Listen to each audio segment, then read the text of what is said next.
The Mafia Boss asked why she couldn't stop staring. Her answer changed everything. Why could she not stop staring? And what kind of answer could change everything? Hello everyone, and welcome back to the channel. If you enjoy emotional, cinematic stories filled with unforgettable characters, powerful moments, and unexpected twists, be sure to subscribe and turn on notifications so you never miss a new story. Thank you so much for your continued support. It truly means everything and helps this channel keep bringing these stories to life. Before we begin, tell us in the comments. If someone asked why you could not stop staring, would you answer honestly? Now, get comfortable, relax, and let us step into the beginning of this unforgettable story. The eyes always reveal the truth long before the lips are brave enough to speak. The ballroom shimmered beneath crystal chandeliers that scattered warm golden light across polished marble floors, making every glass of champagne sparkle like tiny stars. Classical music drifted softly through the air, while waiters in crisp white jackets moved effortlessly between elegantly dressed guests. I adjusted the camera hanging from my shoulder and reminded myself to focus on the assignment instead of the luxury surrounding me.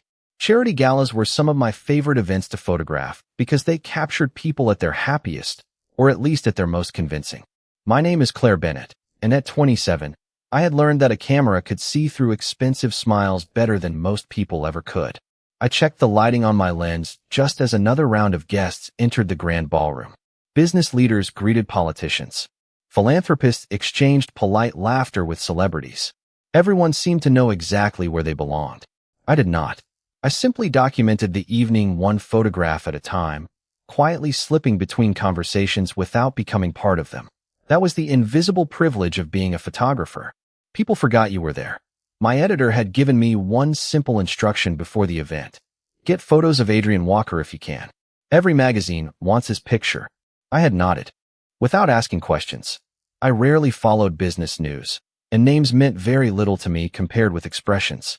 I wandered toward the back of the ballroom, raising my camera whenever laughter echoed across the room or someone shared an emotional embrace. Then the atmosphere changed almost instantly. Conversations softened. Several guests subtly stepped aside without anyone asking them to.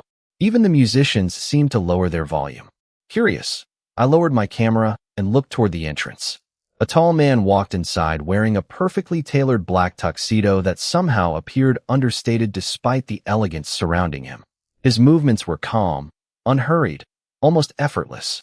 He acknowledged greetings with slight nods instead of dramatic gestures, and people responded with unmistakable respect. I realized this had to be Adrian Walker. Yet it was not his reputation or appearance that held my attention. It was his eyes. They quietly scanned the crowded ballroom without lingering anywhere for long, as though he had attended 1,000 events exactly like this and found none of them particularly interesting. There was no arrogance in his expression. If anything, there was distance. A loneliness so carefully hidden that most people would never notice it. My camera remained forgotten in my hands. I could not explain why I kept looking at him. It was not admiration. It was not curiosity about wealth or influence. It felt more like recognizing a familiar emotion on the face of someone I had never met. Suddenly Adrian turned his head. Our eyes met across the crowded ballroom. I should have looked away immediately. Any professional photographer would have. Instead, I remained completely still, caught by the strange feeling that he was no longer surrounded by hundreds of people. For one impossible second, the ballroom seemed to disappear, leaving only two strangers looking directly at one another. Then someone beside him leaned over to whisper something, breaking the moment. I finally remembered to breathe and quickly lifted my camera, pretending I had been searching for the perfect angle all along. My pulse refused to slow.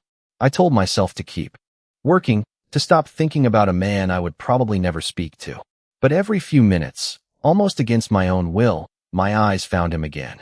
And this time he noticed. For the next 20 minutes, I told myself the same simple lie. Keep working. Keep taking pictures. Stop looking at him. Unfortunately, my camera obeyed me far better than my eyes ever could. Every time I finished photographing another group of guests, I somehow found Adrian Walker again. Sometimes he stood beside donors discussing charitable projects. Other times he quietly listened while city officials thanked him for supporting community programs. He never tried to become the center of attention. In fact, He seemed to move through the ballroom as though he wished the evening would end as quickly as possible. That was what confused me most. Powerful people usually enjoyed being noticed. Adrian seemed almost uncomfortable with it. I adjusted my camera settings and captured another series of photographs near the stage, but even through the lens I kept noticing the same thing. Everyone around him smiled because they wanted something. A business opportunity, a partnership, recognition, approval. Yet none of those smiles ever reached his eyes. His expression remained calm, polite, and strangely distant. I lowered the camera again before realizing I had been watching him instead of working. "Claire." My editor's voice startled me. I turned quickly. "Everything all right?" he asked. "You have barely taken any photos of the guests during the last few minutes." I forced a small laugh. "Sorry, I was checking the lighting." He glanced across the ballroom toward Adrian before looking back at me with a teasing smile. "Well, if you were going to photograph the guest everyone came to see, at least get his good side." I smiled politely, relieved he had mistaken distraction for professionalism. A few minutes later, I stepped onto the balcony overlooking the ballroom to capture a wider angle of the event. The cool evening air drifted through the open doors, carrying the faint scent of fresh flowers from the garden below. From above, the ballroom looked almost unreal, like a perfectly choreographed performance where everyone already knew their part. Everyone except me. I leaned against the balcony railing for a moment, reviewing the photographs on my camera screen. Most of them were technically perfect. Perfect lighting, perfect composition, perfect smiles. Yet the only image I could not stop thinking about had never been captured. It was the brief moment our eyes had met across the room. "You missed the best view." The calm voice behind me made me turn so quickly that I almost dropped my camera. Adrian stood several feet away, his hands resting casually in his pockets. He had approached so quietly that I had never heard the balcony door open. "I am sorry," I said automatically. "I did not realize anyone else was out here." "Most people stay inside where the conversations are," he replied. "You chose the silence." I looked toward the city skyline glowing beyond the hotel gardens. Sometimes silence tells a better story.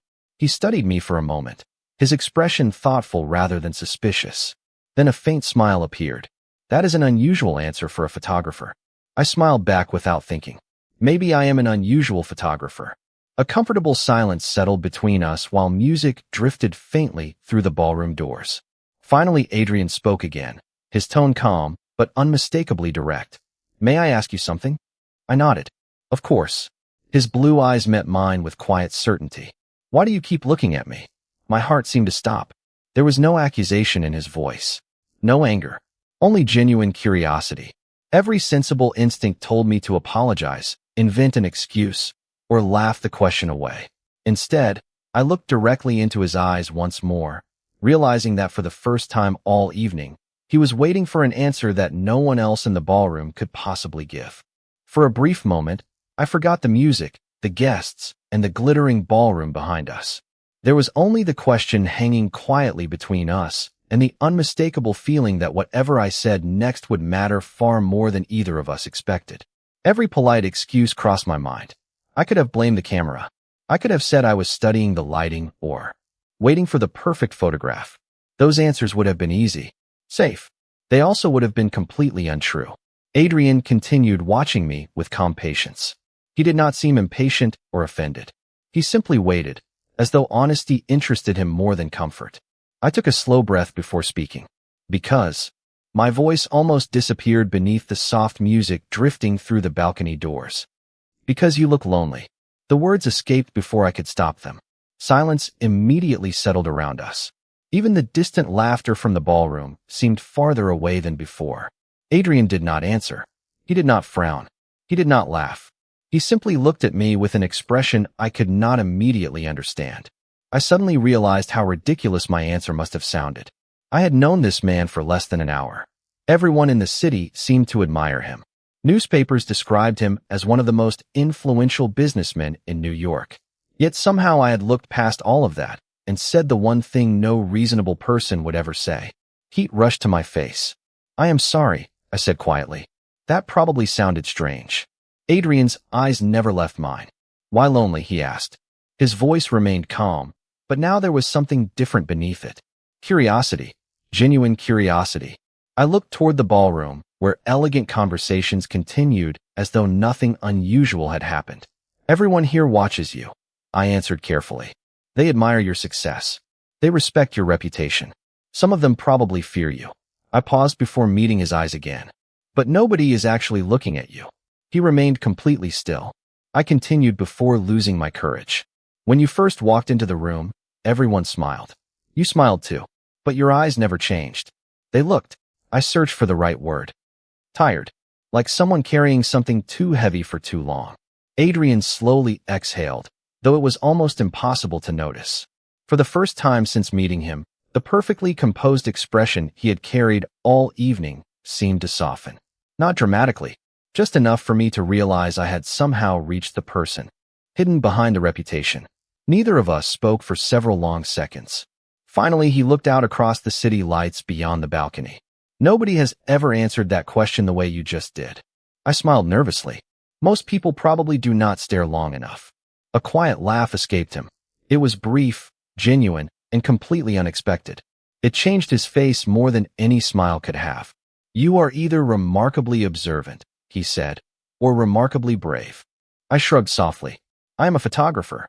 Looking carefully is part of the job. Adrian nodded once, but I had the unmistakable feeling he was thinking about something much deeper than photography. Inside the ballroom, an event coordinator stepped onto the stage and invited everyone to gather for the evening's keynote presentation. Guests slowly began returning to their seats. Adrian looked toward the open balcony doors before turning back to me. Thank you for answering honestly. I blinked in surprise. You are not angry? No. Another small smile appeared. I am wondering why your answer feels more truthful than anything I have heard all evening. With that, he quietly walked back into the ballroom.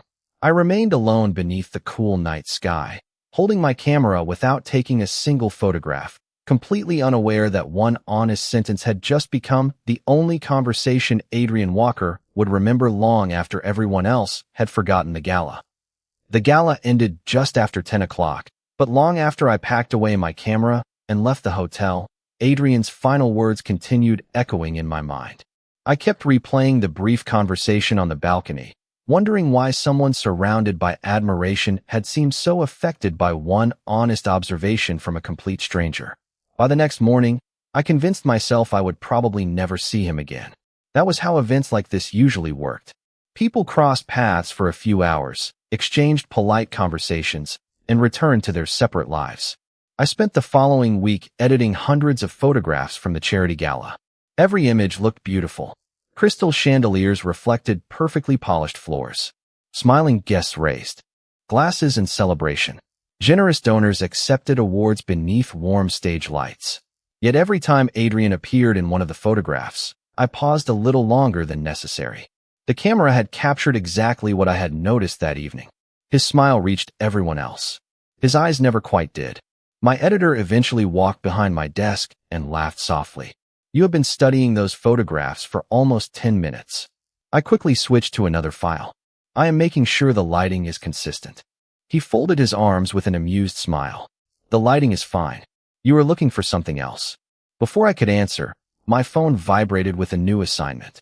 A business magazine needed coverage of a children's education foundation announcing a major scholarship program. The event would take place the following afternoon downtown. I gathered my equipment without giving the client list much attention. The next day, the community center buzzed with excited students, proud parents, and volunteers arranging rows of chairs beneath colorful banners. The atmosphere felt refreshingly different from the luxury of the gala. Children laughed freely. Teachers hugged former students.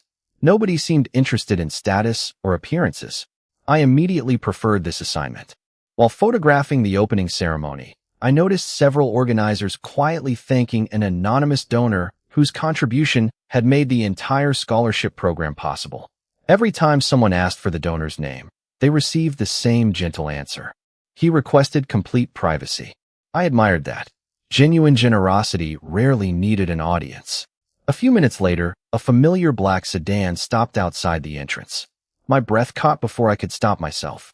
Adrian stepped out wearing a simple navy suit instead of a tuxedo, accompanied only by one discreet assistant carrying a folder. There were no cameras waiting for him, no reporters calling his name. Most of the families inside never even realized he had arrived. He quietly greeted the foundation director with a handshake before asking a question that surprised me. Have all the scholarship recipients been notified? Yes. The director answered proudly. Every student accepted the offer. Adrian smiled with unmistakable relief. That is what matters. He never asked whether anyone knew he had funded the program. He never posed for photographs. In fact, when one volunteer politely offered to recognize him during the ceremony, he declined with a gentle shake of his head. Today belongs to the students. I lowered my camera, watching from across the room. Everything I had heard about influential men suggested they enjoyed public recognition. Adrian seemed determined to avoid it whenever possible. As the ceremony concluded, he turned toward the exit. For a brief moment, our eyes met again. Surprise flickered across his face before that familiar calm smile returned. He walked over without hesitation and stopped beside me. Either New York is much smaller than I thought, he said quietly, or life enjoys arranging unusual coincidences. I smiled, realizing this was no longer beginning to feel like coincidence at all. Adrian's quiet remark stayed with me long after the ceremony ended. Maybe life enjoys arranging unusual coincidences. I smiled politely at the time, but as I drove home through the late afternoon traffic, I found myself wondering whether coincidence alone could explain meeting the same man twice in 1 week under such different circumstances. Still, I refused to let my imagination create stories where none existed. New York was a busy city, yet my profession often placed me in the same rooms as influential people. Perhaps that was all it was. Over the next several days, I focused on editing photographs from the scholarship event. The pictures of smiling students accepting acceptance letters became some of my favorites that year. They were honest. Nothing about those expressions had been rehearsed. As I prepared the final gallery for publication, I noticed something else hidden among hundreds of photographs. Adrian appeared in only 3 frames. In each one, he stood near the back of the room instead of the stage. He never accepted recognition, never looked toward the cameras, and quietly disappeared before the closing applause. Most readers would never know the scholarships existed because of him. Somehow that detail mattered more than any headline. 2 weeks later, my editor assigned me to photograph the opening of a renovated neighborhood library funded through private donations. Another charity event, he joked while handing me the schedule. You must have good luck with those. I laughed, packed my equipment, and headed downtown without looking at the guest list. The renovated library buzzed with children exploring colorful reading corners, while volunteers organized shelves filled with brand new books. Teachers thanked local sponsors, and parents wandered through bright rooms that had once been abandoned. The atmosphere felt warm, hopeful, and completely genuine.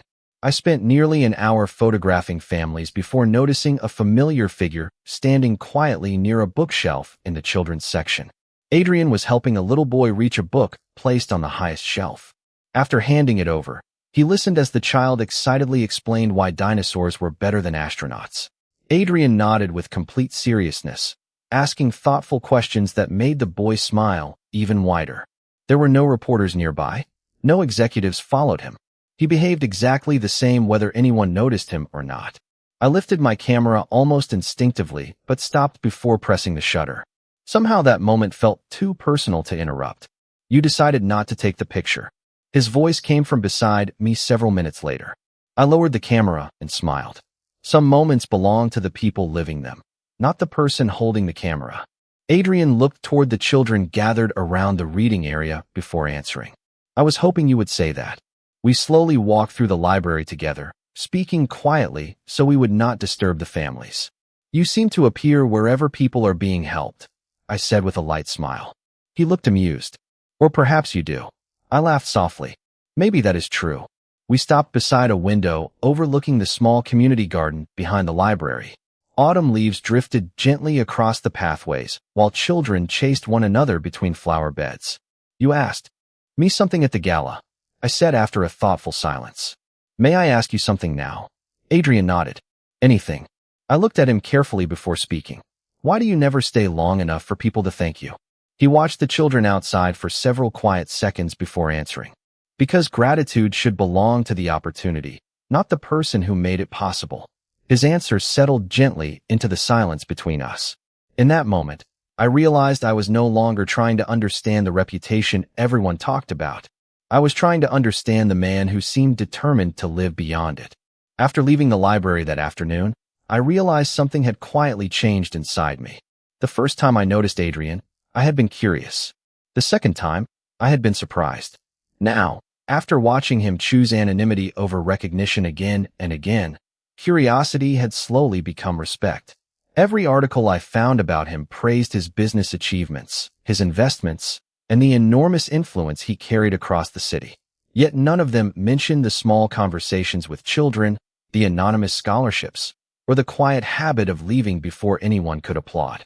Those moments never made headlines, but somehow they revealed far more about him than any interview ever could. A month passed before our paths crossed again.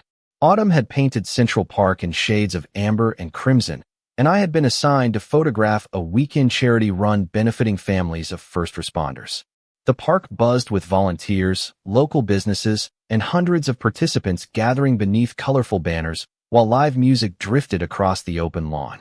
I moved naturally through the crowd, capturing smiles, laughter, and quiet moments of encouragement before the race began.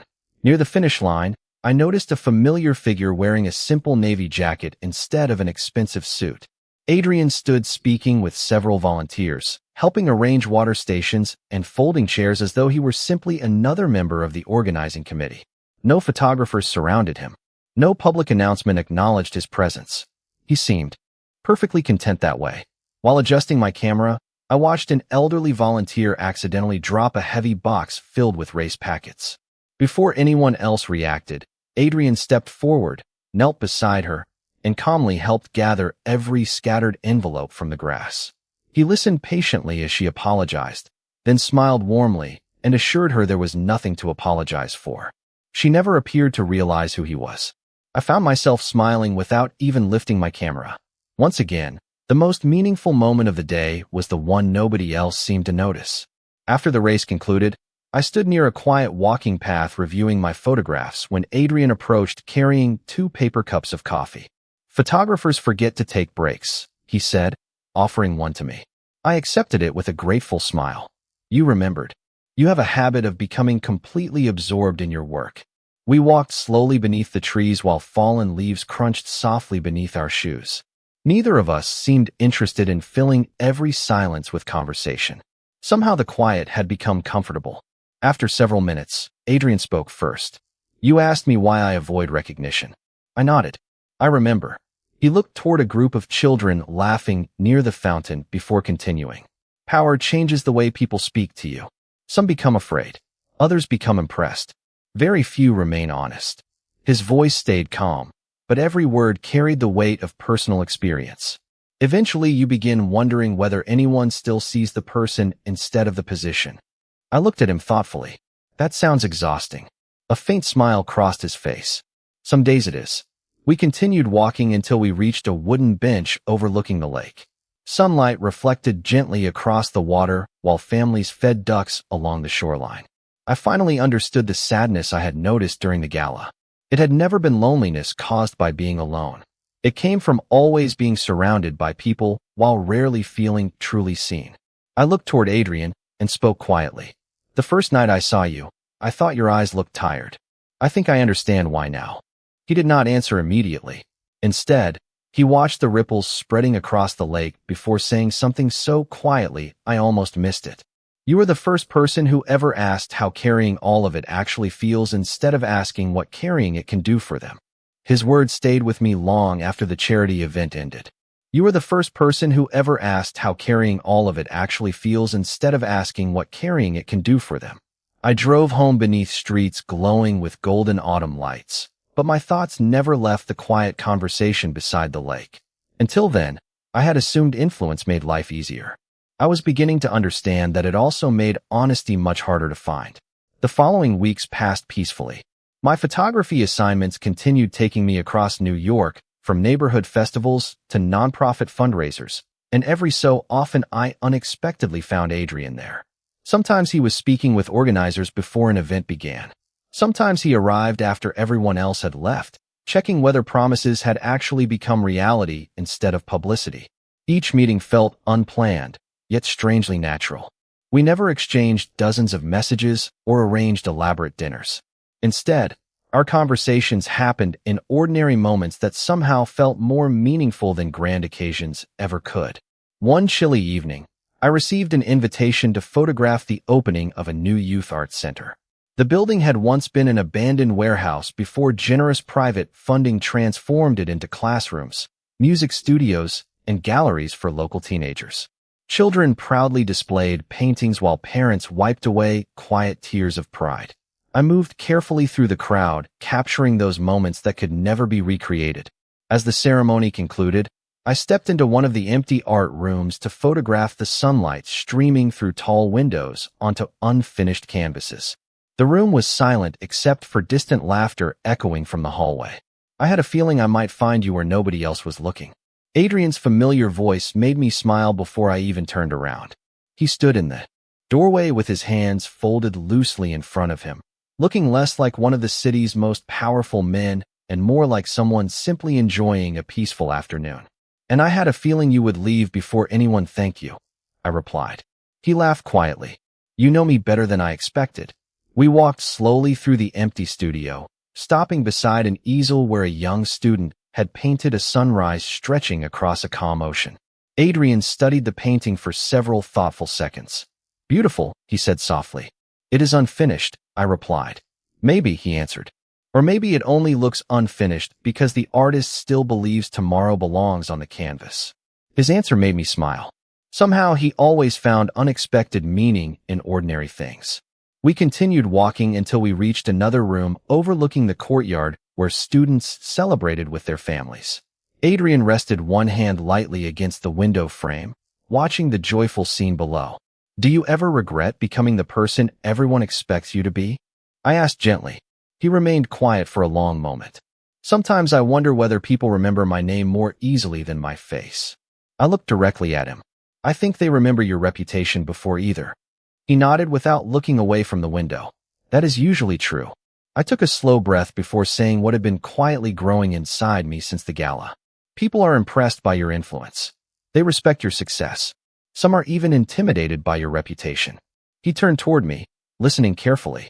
But I do not think any of those things explain who you are. His expression softened with quiet curiosity. I continued. I never kept looking at you because you were powerful. My voice became almost a whisper.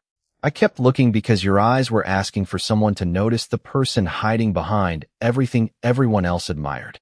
Adrian did not speak. For perhaps the first time since I had met him, the carefully guarded composure that always surrounded him seemed to disappear completely.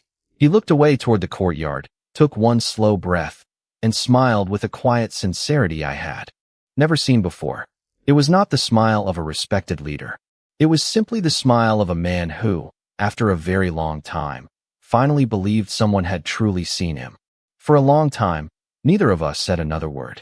The laughter drifting up from the courtyard below continued as children carried colorful paintings toward waiting parents, completely unaware that inside the quiet studio, a single conversation had gently shifted two lives in ways neither of us could fully explain. Adrian kept looking through the window, his reflection resting beside mine in the glass. When he finally spoke, his voice was softer than I had ever heard it. Do you know what most people ask me? I shook my head. They ask how I built my company. They ask how I stay successful. They ask about investments, influence, and decisions. He smiled faintly without taking his eyes off the courtyard. Nobody asks whether carrying all of it ever becomes heavy. I listened without interrupting. It felt as though he had spent years waiting for silence instead of advice. There was a time, he continued, when I believed respect and distance were the same thing. The more powerful I became, the fewer honest conversations I had. People stopped disagreeing with me. They stopped telling me uncomfortable truths. Eventually, they stopped looking at me altogether. They only looked at what they believed I represented. I remembered the ballroom on the night we first met. Hundreds of smiling faces. Countless conversations. Endless admiration. Yet all I had noticed were tired eyes searching a crowded room. That is why your answer stayed with me, Adrian admitted. You never told me what you thought I wanted to hear. You told me what you actually saw. I smiled gently. I almost apologized for saying it. A quiet laugh escaped him. I am grateful you did not. We slowly left the studio together, and walked down a long hallway where student artwork covered every wall. Bright colors, unfinished sketches, hopeful dreams painted by young hands. Adrian paused in front of a simple drawing of a lighthouse standing alone beside the ocean. Beneath it, a handwritten sentence read, "Even when nobody notices the light, it still guides people home." He studied the drawing for several thoughtful seconds before saying, "Sometimes children explain life better than adults ever do." I nodded, because they paint what they feel instead of what they think people expect. We continued walking until we reached the lobby, where volunteers were folding chairs and stacking empty boxes. A young girl ran toward Adrian carrying a folded piece of paper. "Mr. Walker," she said shyly, "I made this for you." It was a small drawing of the new art center surrounded by smiling children. Adrian accepted it with genuine gratitude, kneeling slightly so he could thank her at eye level. "This belongs in my office," he said warmly. The little girl beamed before running back to her parents. I watched the entire moment without raising my camera. Some memories deserve to exist without becoming photographs. As we stepped outside into the cool evening air, the sky glowed with shades of orange and violet stretching above the city skyline. Adrian carefully tucked the child's drawing inside a leather portfolio as though it were something priceless. "You did not take a picture," he observed. I smiled. "Some things become more valuable when they belong only to the people who live them." He looked at me with quiet understanding. "You always seem to know when to hold the camera and when to simply be present." I laughed softly. "I am still learning." He shook his head almost imperceptibly. "I think you have understood that lesson for much longer than you realize." Before we reached the parking area, Adrian stopped walking and turned toward me with an expression carrying none of the confidence the world associated with his name. "Claire," he said quietly, "I have spent years wondering whether anyone could ever separate the man from the reputation." I met his eyes without hesitation. I never confused them. He closed his eyes briefly, as though those 4 words had lifted a burden he had carried alone for far too long. And when he looked at me again, the distance I had first noticed at the gala was finally beginning to disappear. Winter arrived quietly, wrapping New York in crisp mornings and early sunsets that painted the skyline in soft shades of gold and blue. Life continued moving forward, just as it always had, but something subtle had changed in the way I saw the world. I no longer believed power automatically created distance, and I no longer assumed quiet people had nothing left to say. Adrian and I never tried to define what had grown between us. There was no dramatic announcement, no headline-worthy moment, and no carefully planned beginning. Instead, trust had formed the same way sunrise slowly replaced darkness, almost too gently to notice until the light was suddenly everywhere. One afternoon, several months after the gala where everything had begun, I received an invitation to photograph the opening of a community art exhibition featuring children whose education had been supported by local scholarship programs. The gallery walls were filled with paintings inspired by hope, family, and dreams for the future. As visitors wandered through the exhibition, I noticed one familiar drawing displayed inside a simple wooden frame. It was the picture the little girl had once given Adrian at the Youth Arts Center, carefully recreated with brighter colors and a handwritten message beneath it. "Sometimes the people who believe in us become part of every dream we create." I smiled without realizing it. Moments later, Adrian stepped quietly into the gallery carrying no entourage, no publicity team, and no expectation that anyone would notice his arrival. He walked beside me until we stood together in front of the drawing. "She wanted everyone to see it," he said softly. I thought she was right. I looked at him with the same quiet honesty that had started everything between us. "You finally let someone thank you." He smiled. "Perhaps I am still learning." We wandered through the exhibition together, stopping to admire paintings that children eagerly explained with enthusiastic voices and limitless imagination. One young boy proudly pointed toward a portrait hanging near the center of the room. "That one is my favorite," he said. "It is about seeing people for who they really are." Adrian and I exchanged a brief glance before thanking him. Neither of us needed to say why those words mattered. As the afternoon came to an end, we stepped outside into the cool air where snowflakes had just begun drifting gently across the city. The sidewalks glowed beneath rows of holiday lights while families laughed together as they hurried home carrying shopping bags and warm drinks. Adrian looked toward the falling snow before quietly asking, Do you remember the first question I ever asked you? I laughed softly. I remember every word. He smiled. And if I asked it again today? I met his eyes without hesitation. My answer would not change. He waited patiently, just as he had on the balcony months before. I never looked at you because of your influence, I said. I looked because I hoped the man behind it had not disappeared. Adrian stood silently for a moment before reaching into his coat pocket and unfolding a small piece of paper that had become worn along the edges. I immediately recognized it. It was the event program from the charity gala where we first met. I kept this, he admitted with a quiet smile. Not because of the event, because it reminded me of the night one honest answer changed the way I saw myself. Snow continued falling around us as the city moved on, unaware of the quiet conversation taking place beneath its lights. I realized then that the greatest gift one person can offer another is not admiration, approval, or even affection. It is the courage to truly see them when the rest of the world only sees their title. And sometimes, the strongest hearts are not changed by extraordinary moments at all. Sometimes they are changed by one simple question, one truthful answer, and one person brave enough to look beyond a reputation and discover the human soul waiting patiently behind it.